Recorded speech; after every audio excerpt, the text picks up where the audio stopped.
Yo, welcome to the AJRK podcast. We are so glad that y'all are here with us today. We have been having such an amazing time having these conversations over the past couple of months. Man, we love your feedback. We look forward to the questions and the comments. Stay engaged. Today we have a very engaging topic where we'll be talking about those that have been wrongfully convicted and exonerated, and it goes hand in hand with what's going on today. So let's get it, man. Let's do it. You can kick it off. Man, so in the news, we got some very exciting news. I wanted to talk to you about this. We got some exciting news where we see history being made with Kamala Harris getting the Democratic nod for VP. And I don't know about in your circles, but man, in my circles, man, I'm seeing so many people that are torn on this decision. And I just wanted to expound upon that because it goes hand in hand on what we're talking about. I wanted to expound upon that because I think we should be able to have an intellectual conversation to where all parties are heard without emotion being involved and someone having to be full support of somebody. The way I think when I think of elected officials in America, the land, this land where we have some of the best and brightest, we have some of the most brilliant minds in the world. When I look at those that are leading this country, I hold them to a standard that should be like far above. But we've kind of gotten away from that here in America when we play the game of politics, when we play the game of favoritism, when we think it's left versus right, but really it's rich versus poor. There's so many things that go into it. When people get the nod, when people have the nod for president, for running for president or vice president, they should be subject to scrutiny. And yes, everybody has a past that made mistakes, but the key to leadership is addressing those mistakes and not covering them up and actually saying, you know what, this is a plan forward. If you made a mistake in the past, okay, own up to it, especially if it's a mistake that,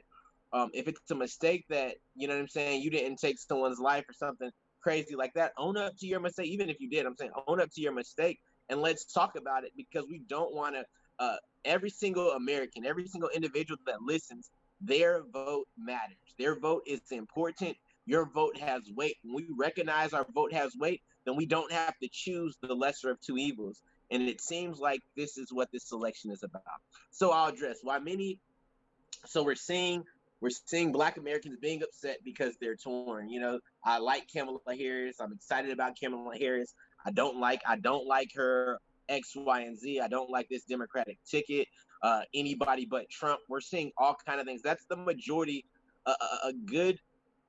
If you're not voting for Trump, a lot of people's standpoint is anybody but Trump right now. They'll vote for someone's pet dog before they vote for President Trump, and that's understood. But the reason people are upset about this Biden-Harris pick is because of this right here. This, you and I talked a couple episodes ago. What we've seen in 2020 in America, and I'm not even talking about all the extra stuff, but what we've seen when it came to the demonstrations, we've seen demonstrations in every single state in America, in every single major city. And the main thing they were demonstrating against, the main thing they were protesting against is corruption in the police force, police brutality, and the killing of unarmed Black people. I'm saying it, like they said, forget the coronavirus. I understand it's deadly. This is more important. And they went out in droves and marched and stood hand in hand and made sure their voice was heard. And some even went out as far as burning stuff down. They wanted their voice to be heard. And then on the heels of that, the Democratic Party puts on their ticket Joe Biden, who was instrumental in the 1994 crime bill that you and I have covered, that in the apex of the American prison industrial complex skyrocketing and going up. This bill was dropped that put people behind bars for way longer than they should have. That put a lot of people that had a drug problem and an abuse problem behind bars for years and tore families apart. And Biden was the front runner. And a lot of people can agree, man, I don't like him. I don't, you know what I'm saying? Like, because the Democrats were playing that to me, they always play games with their nominees. I know a lot of conservative Republicans that actually said, I would vote Democrat if they had a candidate, you know what I'm saying? If they weren't always trying to play games with these candidates, if they actually put their best candidate forward, I would actually vote Democrat because a lot of Republicans, if they would admit it, like yes, you have those that are just on fire for Trump, 2020. You know what I'm saying? All of this, but the average will sit back and say, man, that wasn't wise. Man, look at where we're at. Man, this is not the America I envisioned. And I would actually vote for a candidate that was closer to the middle, that ideology lined up a little bit more closer to mine, but not as far and radical left. And in a year where millions protested this police state that we're currently in, Biden was extremely instrumental in authoring a bill, one of the current bill, you know what I'm saying, that put a lot of black and brown people behind bars. And then the reason that they're upset with the Harris pick is because there were some good ones. There were some good ones that had foreign policy experience, all of this stuff. And I get it. I'm not upset. Like with Kamala Harris, I'm excited. I'm excited because I see the history that's being made. I have the ability to tell my dog. I have the ability to sit down with my daughter and say, "Look, man, an African American woman that went to a historically black college or university, it had got the vice presidential nomination. This is amazing. That look, there's nothing you can't accomplish. There's no excuses for you not reaching your full potential. You'll be the only one that is in your way. But then on the other hand, I have a son also. And if policies haven't changed, if her viewpoint and vantage point hasn't changed over the years, then you know it can mean something for him as well. You and I have been covering over the weeks the racial disparities in the criminal justice system in America, and what people are calling Kamala Harris to is her past. And like I said earlier, like if you made mistakes in your past, own up to them. She so you had Biden that authored that bill, and he put the number one cop on his ticket also because she did send many black people and Hispanic people to jail in California. And she has been progressive since then, but a lot of the issues that people have is there was no transparency in her police departments. She went to bat. Defending officers that were wrong. She went to bat trying to and extended and tried to block an innocent man from getting released. And the thing is, we have to answer these. You know what I'm saying? These are answers. So it was interesting when you and I came up with this before that nomination was even announced, and that's kind of what's on the forefront. So when we talk about things like this, like yes, that has the she is an amazing woman. She had made change, but instead of silencing your critics, take that, because like I said, the voter has to have power. Your vote has to matter. Take that and engage with them and say, look, I did do that. I did do X, Y, and Z. And I've even heard some people say, they said, hey, she was just a black woman in an extremely racist system. And that's what ended up happening. But the thing is, there has to be transparency. And you can't just get mad. You can't just say to someone, hey, you're black, you need to vote for somebody. Like I said, we have to start valuing our vote and holding these elected officials accountable, because all in all, they work for us. All in all, they're supposed to represent we the people. And if they don't represent we the people on the left or the right, then we the people have to stop being so divided. We're divided over every single thing in this country. And like that's why you and I are having this conversation, because people can't have conversations these days. People can't have differing opinions and sit down and have an amicable, intelligent conversation and actually listen to the other side and see where they're coming from. It's so much easier when you sit in the middle and you listen to both sides and you say, you know what, I can see that makes sense. You know what, I can see that makes sense. But we've got to get to a point in America where we get back to that and we hold these officials accountable, and we stop just accepting the lesser of two evils, and we stop accepting the meal they put before us if that's not what we want to eat. I agree. And I really liked what you said about the leadership thing, about taking accountability for your past and stuff like that, because I think by taking accountability for your past, it shows that you've changed. Yeah. And that you're actually committed to what you want to portray now and what you're trying to do now. When you try to hide it or run from it, then it makes it look like you're willing to recommit those same bad ideas. Yeah. Yeah. And I'll ask you, I wonder, when people are found that are in position of leadership, when they're found to be in the wrong, one, why do they double down? And I have my ideas. And two, why do we find support from Americans uh, that back them when they're doubling down on a wrong decision? I think one reason for the support would be the other ideals that she possesses. If they align with those, because I kind of feel like that's how the party system is for the most part.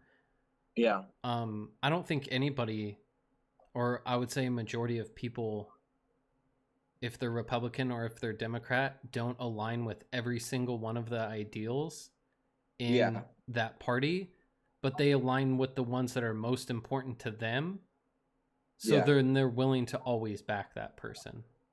Yeah. Or back whoever's representing that party. I've seen and I heard someone say, if the devil himself was on this ticket for this party, I'm voting for the devil. And I'm saying that's how sold out people are to this. In the two-party system, it does not represent the majority of Americans. It doesn't represent, because like I said, I know we have some amazing individuals in this country.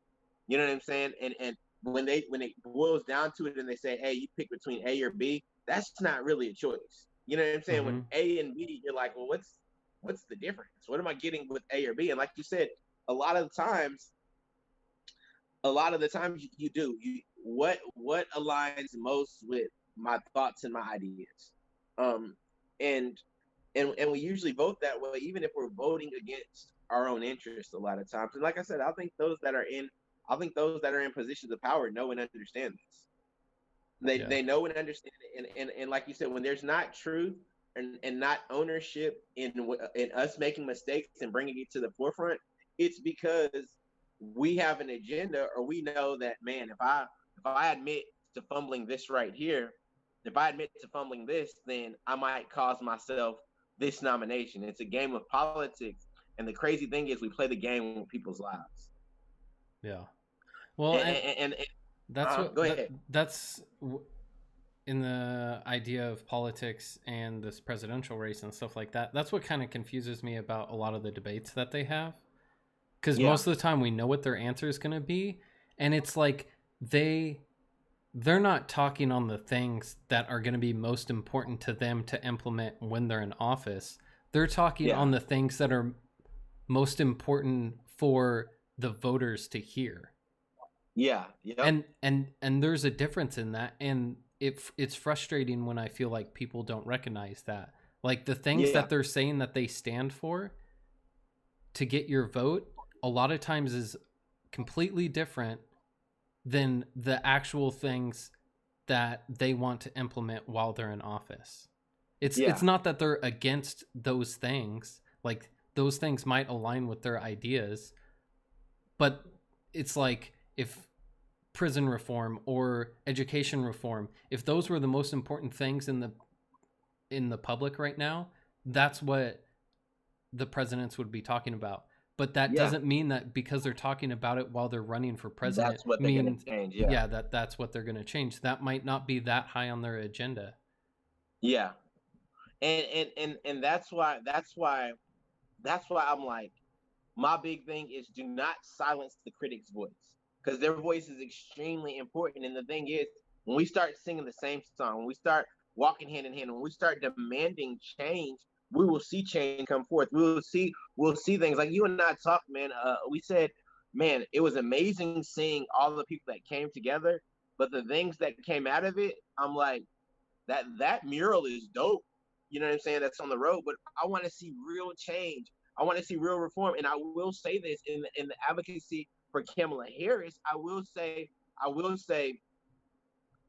she has, and this was the reason she lost the Democratic nod for the presidential race, is because people didn't believe her when she coined herself being a progressive on crime, but her past didn't speak to it. She has implemented programs, you know what I'm saying, that benefited inner city youth and stuff like that, black and brown children. But like we were talking about, like, what are you gonna do on that next stage?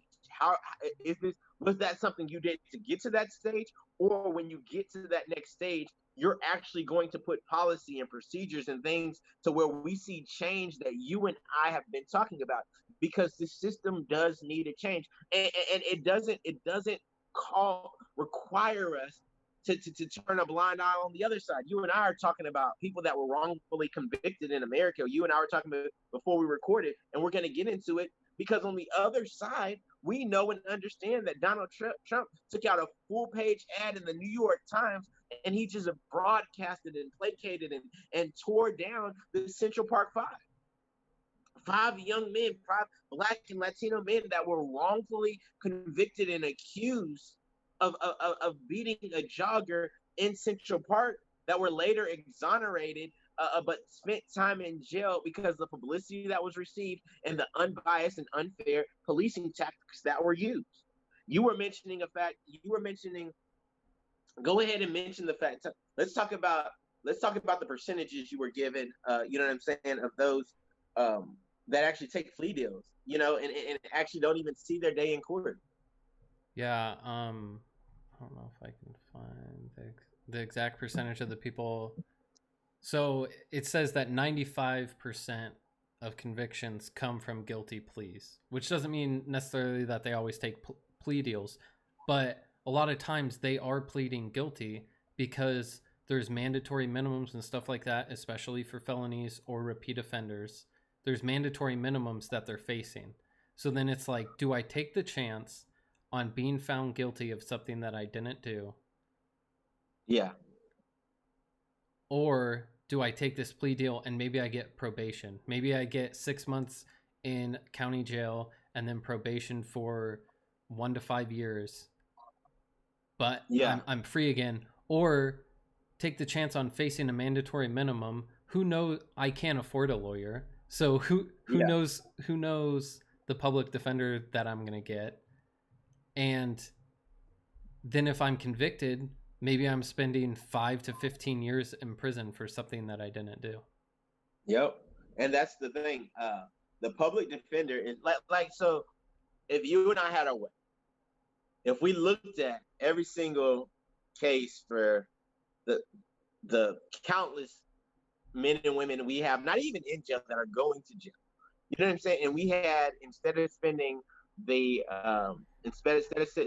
70 to 85,000 a year housing them, if we looked at, this is a drug offense, and you know what I'm saying, there's a continuation of this drug offense. If we looked at what programs are available, what programs can I invest 30,000 instead of 75,000 to get this person actual help? Like, I'll tell y'all something about me. I knew the call to be a pastor my whole life, but when I envisioned having a church that had a kind of like a halfway house connected to it, like to where I love to cut hair, you know what I'm saying? I love clothes, I love fashion. To where if I got these people in there, you know what I'm saying, there'd be these prerequisites you would have to get in this house, into this halfway house. You're going to get a haircut. You're going to learn about job interview skills. You're going to learn about trades that speak to your strengths and not your weaknesses. And we're going to get you in the training. You have to do this. You have to do this. You have to do X, Y, and Z. Here's some clothes to get you started. But it's giving people a head start instead of requiring them to catch up when they're already miles behind the race. You know, if we could take this money that we spend housing prisoners and we can invest it to actually getting them help, because a lot of them need help. We know mental health is not where it needs to be in America. We know that America has always had a drug problem, but when it was in the inner cities and when the victims of it were Black and brown, we chose to put them behind bars. But now that the victims are Caucasian America, it's a pandemic, and we've got to get a control over this crisis. You know what I'm saying? So if we had it our way, then a good majority of those, like I said, 80% of the prison population, 80%, a good majority of those that were convicted for petty crimes wouldn't be in a system that is being overran right now. So then when people they're not forced to take a plea deal, because like you said, if a public defender is assigned,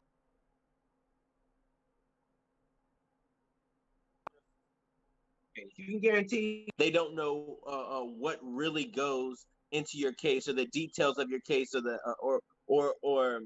the things that were just put in your file that don't line up. You know what I'm saying? So they can't. So yeah, if I'm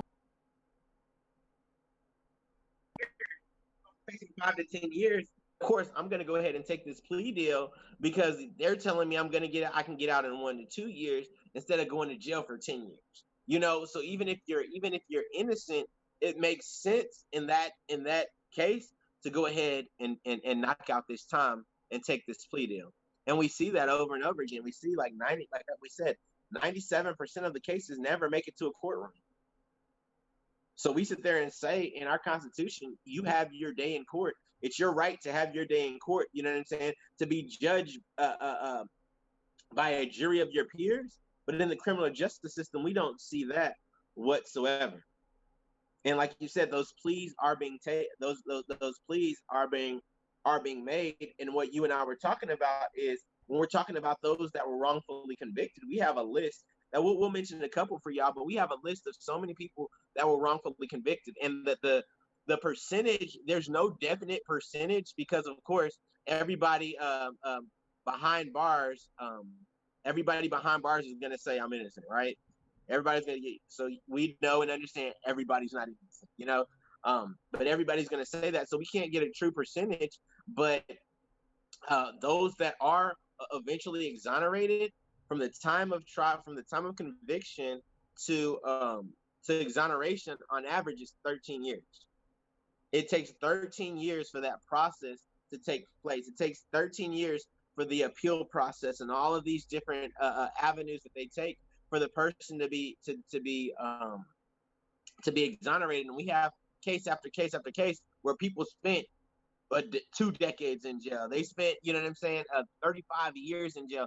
A lot of people were exonerated after they were already killed. You know what I'm saying? After they had been on death row and had been executed, then, we got this wrong. And the reason we're highlighting that is because, yeah, it's a small percentage, but man, locking someone up for their life and we got it wrong. We took their life away. We destroyed their family. We destroyed their community. We destroyed their potential. We destroyed their lineage. We destroyed the ability of some men to carry on their name because we got it wrong. And that's where it has to be. It has to be transparency. It has to be transparency in policing. It has to be transparency from the top all the way to the bottom, from the DA all the way to the police that are going and doing the hands-on work.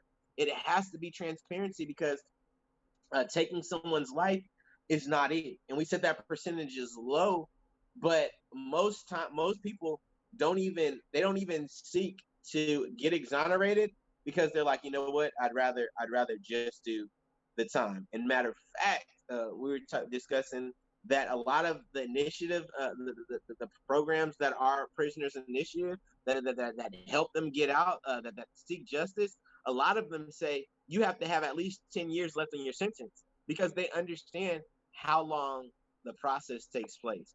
And Hollywood is making money right now because they keep putting out these stories and documentaries that show these cases over and over and over again. Well, and I think with the plea deal stuff too, not only are they possibly pleading guilty to something that they didn't do, but now they're in the system. Yeah. So now if, like the story that I heard where the guy was driving a friend's vehicle, got pulled over, cops used unlawful tactics and stuff to be able to search the vehicle, find a weapon in the vehicle, hidden in the vehicle in the trunk somewhere. So it wasn't, but it wasn't the guy's weapon. The cops didn't go about it the right way of searching for it. Luckily, this guy was willing to fight it rather than take the plea deal, because he was looking at 3 to 10 years in prison and a felony charge, or take a plea deal. And I think it was not going to be a felony anymore. But say he takes the plea deal. Now he gets busted for weed 6 months later. Now that weed charge isn't just a weed charge, because he is on probation for something he didn't do, because he was trying to avoid spending 10 years of his life in prison. Yeah.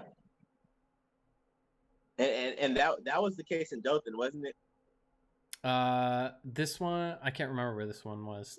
Dothan was a military veteran that had a couple previous charges. I think it was like aggravated assault and something like that. Had spent a few, I think like 3 or 4 years in prison, had been out of prison for 10 years, and then was considered disabled, was growing medicinal marijuana. The cops raid the house and find the medicinal marijuana, and now he's in, because of how much marijuana it was, he is, per Alabama state law, he's in serving a life term sentence in prison. And I think if we look up the history of that, a lot of times, especially with combat vets, what we're seeing is, again, you know what I'm saying, mental health where it is in America, addiction to drugs, you know what I'm saying, the inability to cope. Like you can be a combat vet and not realize all these symptoms you have. Not even combat vets, a vet that we take men and women at a young age, 18, 19, 20, 21, and we put them in the military and we tell them every single thing they have to do. We tell them when to wake up. We tell them when to pee. We tell them when to eat. We tell them where to go, how to get there. You know what I'm saying? You need to be at this, like in the military. You don't have to worry about remembering to schedule your dental exams, remembering to schedule your annual doctor's appointments. Man, we schedule everything for you and tell you where to be. You know what I'm saying? It's so structured and it's so disciplined. And I am seeing people get out the military and struggle. And I'm saying not even combat vets, struggle with the reality of, man, life is different now. Oh, yeah. What was it called? TAPS? Was that what we had to go to? Yeah, the transition assistance. Yeah. So in my class, and this isn't to dog on the military, or none of these people know me, but there was people in their early to mid 40s retiring from the military, probably has 3 or 4 kids. They're adults. Their children might be adults. They were asking, no offense to them, some of the dumbest questions that I feel like anybody over 16 to 18 years old, it blows my mind how somebody couldn't know this. It was just like some of the most basic life questions. And I'm like, well, maybe my perspective is different because I didn't join the military until I just turned 23. So I lived on my own for a little bit and stuff. But I'm just like, the questions that they're asking, I'm like, how are you in your 40s and you don't know how to take care of yourself? Yeah, no, and it's like that. And then, like I said, not to mention the combat aspect. We've been at war. Those that getting out now or have been getting out the last 15, 20 years. We have been at war. We were attacked in 2001. We're approaching 21 years of that attack, and we still have troops all over the Middle East, all over the world. And like I said, you get put in these environments, and you don't realize the toll that it takes on you. You don't realize the toll that it takes on your mind. And then do you really expect someone to be able to pull the trigger and kill and then turn it off when they get, you know what I'm saying, without the proper help? You know, and really our proper help is only decompression time. Okay, cool. You were in a combat zone for 2 weeks. I need you to decompress and not be as stressed out. okay, now you're good. Like we see it in abusive relationships. You know what I'm saying? We see it in all kind of things.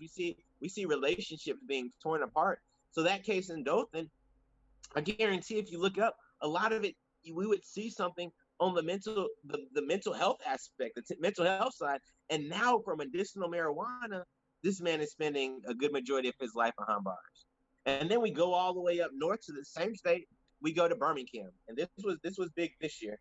Um, Nathaniel Woods was executed. His exoneration reached the desk of Governor Ivey, and she turned it down the last minute. What ended up happening was back in 2005, 3 Birmingham police officers were killed serving a warrant of Nathaniel Woods.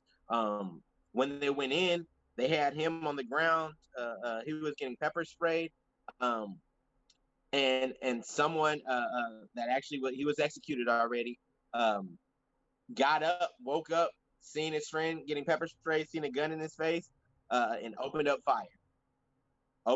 Nathaniel Woods decided to run. You know what I'm saying? Because cops died in Alabama, and he's black. You know what I'm saying? He's not gonna get taken to Burger King and get you know what I'm saying, a Whopper Junior. It's a surprise that he made it. You know what I'm saying, to the police station. But they charged him, put him on death row for his part in the commissioning of taking the lives of 3 police officers. Even before the one that pulled the trigger, even before he was executed, he said this man had no part. It was all me. I did it. You know what I'm saying? He didn't set this up. He didn't anything. You know, so people were fighting. They were fighting for him, and they overturned it. And he ended up losing his life. I think that was while we were here on lockdown. But they said Alabama murdered an innocent man, and like I said, he did play a role. You know what I'm saying? He was in a place he shouldn't have been. He was. I think what his warrant was getting it served for. I have to go back. Don't hold me to this, but it may have been a drug. You know what I'm saying? A drug related charge as well. But yeah, we see this over and over again. A lot of times with this, the list of factors that are associated with the exonerations are this: eyewitness misidentification, false confession, perjury, false or misleading forensic evidence, or official misconduct. And we're seeing, so what we were talking about Kamala Harris, we were seeing her department actually covering up the fact that forensic evidence was incorrect in over 1,000 cases. You know what I'm saying? In this case with Nathaniel Woods, it has been when they were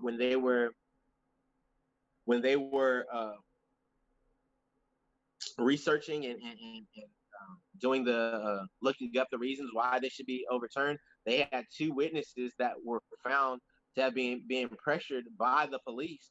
You know what I'm saying? To either withdraw their testimony or to speak on a certain behalf, and that is not. And we see that often.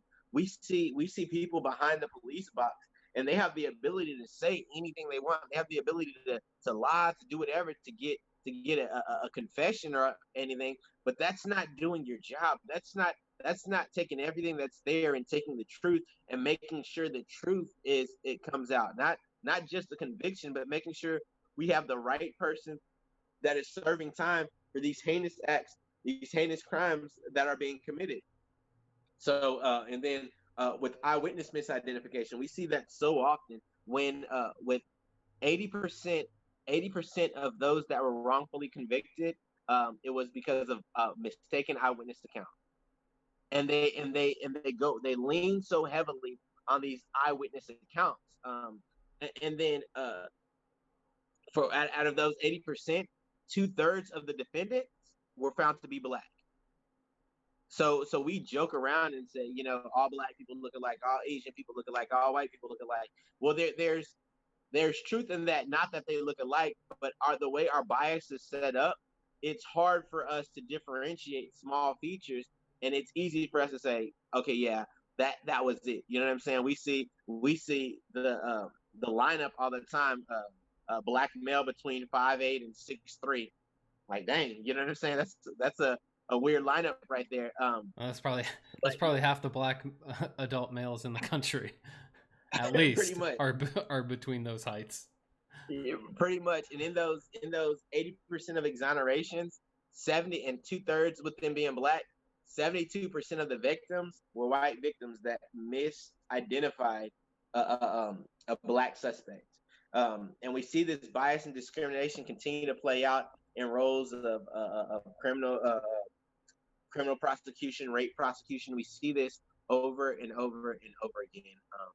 And it's like, the thing is, it's sad, and I wonder, like I said, the majority of people that are in jail that are wrongfully, you know what I'm saying, that aren't in there. Like I said, we know that there are many guilty that are in jail, but then we also know that there are those that are there that have committed a crime, but the sentencing doesn't meet the crime that they committed, or the sentencing doesn't meet it, because what's easy for us, I think what's easy for a lot of white Americans that want to sit there and say out of sight, out of mind, it's like, oh, 3 strikes are out. They continue to mess up, but they don't necessarily look at what the 3 strikes are for. Mm-hmm. If you get 3 petty strikes for having drugs on you, you know what I'm saying, and you're going away for a good majority of your life over a drug conviction. Addicts, like I said, we see a lot of it, like petty crime. We see theft and stuff. Addicts, a lot of time, like, you know what I'm saying, if they don't get the proper help, it's going to continue. It's like that's not something they don't have the once you become addicted to something, it is one of the hardest things to stop. You just can't sit there and say turn it off. I can't just sit there and tell the alcoholic stop drinking. That is his crutch. That is what they lean on. That is their answer for the issues that they're going through in life, because they're not getting help anywhere else. So like you and I have been preaching, we're not saying kick everybody out of jail and let's start over. We're saying there has to be transparency in this system, and there has to be reform that honestly looks at what happens and what is going on. How can we honestly help people? How can we help? Because the goal of jail should be to rehabilitate those that find themselves outside the confines of the law. Rehabilitation should be the main cause. And then for those that do not know how to act in society, that continue to take life, that take the innocence via rape, or you know what I'm saying, a molestation from men, women, adults, children. You know what I'm saying? Yes, that's what prison should be reserved for. You know what I'm saying? But the ones that are truly struggling with families that are broken down, because you and I already went in detail a couple of weeks ago, that if your parents are in jail, or if you grow up in a certain community, you're going to struggle. Man, so many black and brown children in America suffer from PTSD prior to even going to high school. And we expect them to be able to not be, and trust me, many make it out. Many have the ability to overcome despite what they're up against. You know what I'm saying? But we can't sit there and look at the ones that didn't have the ability to make it out, and sit there and say, oh, I hate you, you're trash, and not offer them any help. Man, we can get them out of this system. We can help them out. And that's what you and I are talking about. Yeah, there are ways to fix it. The system will never be perfect. We can't give everybody a perfect life, but yeah, we can greatly improve a lot of individuals. Yeah. And give them the ability to improve themselves. Yeah. And I know our time is wrapping up. I'm gonna give a couple of names so people can look up. James Bain was the one. He was exonerated. He was sentenced in 1974 for the rape of a 9-year-old boy. He was exonerated after 35 years. 35 years was the longest one. We're seeing a lot of people that have been exonerated like after their death. There are a lot of people that ended up losing their lives, and the alleged victim came up and said, you know what, I was lying, it was fabricated. But yeah, James Bain, he was released in 2009 at the age of 54. So he was convicted at the age of, I want to say 17 or 18. So he lost his entire adult life. And the reason his was so jacked up is it was eyewitness account, and it said it was a black man with a mustache and sideburns. And in the lineup, it was him and another black man, and I think the other 3 or 4 were white males, but the other black male had sideburns also in a mustache. So now it's a 50-50 shot of which one are you going to pick? Yeah. The way DNA testing went back then, they couldn't pinpoint it to this was you like we can now. They could look at genomes, they could look at blood types, and I think the type was like a B type blood, and he was AB, so they said, hey, close enough. You know what I'm saying? There's a B in there. We can do some And they said rounding. that they were able to pull the blood from semen that was in the underwear of the 9-year-old boy. And they were like, oh, later DNA testing exonerated him. Gerard Richardson was another one. He was released in October after serving 19 years in prison before DNA evidence exonerated him for murder committed back in 1994. Daniel Taylor was exonerated and released from prison in June of last year. He filed a lawsuit in February against the city of Chicago for being implicated in a double homicide in 1992. Like I said, he spent 2 decades in jail. Bernie Starks was released from prison last year after serving 20 years after a 25-year battle to clear his name of rape and battery. He didn't commit in Lake County. Timothy Cole in 2009, a Texas judge reversed the conviction of Cole, who was sentenced to 25 years in prison for the 1985 rape of a 20-year-old Michelle Mallon. Although he maintained his innocence, it was not confirmed by DNA until years after his death in 1999, when another inmate confessed to the crime. And like I said, and then another interesting one y'all might want to look up is the Scottsboro 9. This one was rooted in racism, and this goes back all the way to 1931. A lot of them had ended up when a fight broke out on a train. I think it was either two white girls came forward alleging that they were raped. These 9 men were tried. They were found guilty without even a real trial of gang raping these white girls. And then later, after appeals and so much went on, one of the white girls said, "You know what? We fabricated all of that." And we see that time and time again. And I know we're wrapping up, but that's the reason that like we need change, we need reform, we need transparency, but then also we need to look at ourselves on the inside. That's the reason this Karen kick, where everybody's making fun of these Karens, but because of where we have come as a police state and policing in America, people can pick up a call and pretty much weaponize the police against somebody that is innocent, that was doing nothing. So it's cool that this is being recorded and they're putting on blast, but how many people have lost their lives? How many people have been arrested and spent time in jail because this happens? This is American history, and we see it time and time and time again. If you and I wanted to go through every single case, we could spend weeks on this. But to me, the goal of this was just just to bring attention to some names that were and things that we put out of sight, out of mind, just to get us to think from a different platform. You know what I'm saying? It's easy to sit there and look at criminals a certain way, but if we don't know their story, if we don't look at the background behind it, if we don't look at what led to them being there, if we don't look at, okay, did they do it or did they not do it? What evidence is there? If we don't look at that, then we're not transparent in what we're doing. You know what I'm saying? And those individuals that are weaponizing the police know that there's a system set up in America to where if I call the cops on a black or brown person, they are going to respond, and I expect the response to be met with this kind of resistance and this kind of force.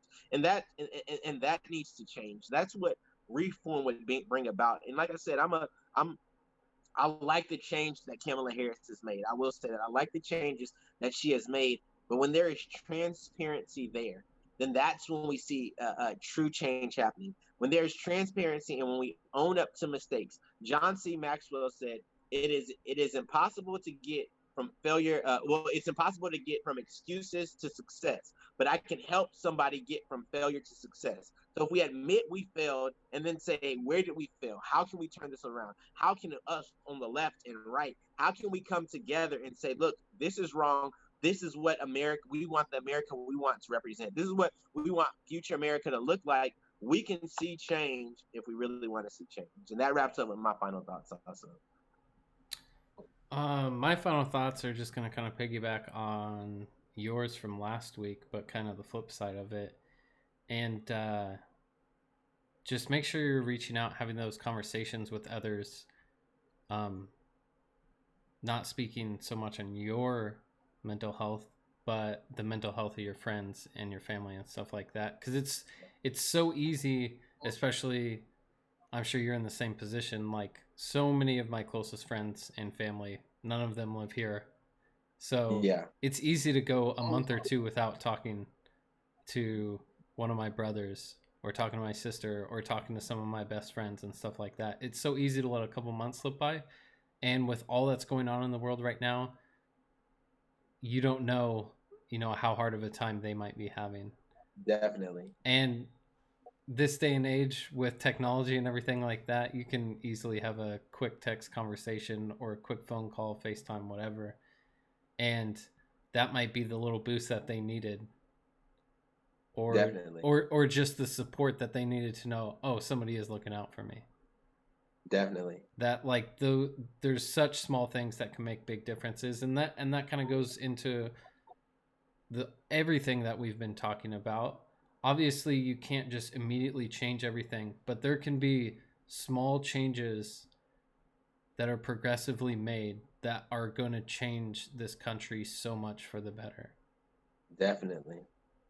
So, yeah, just keep looking out for one another.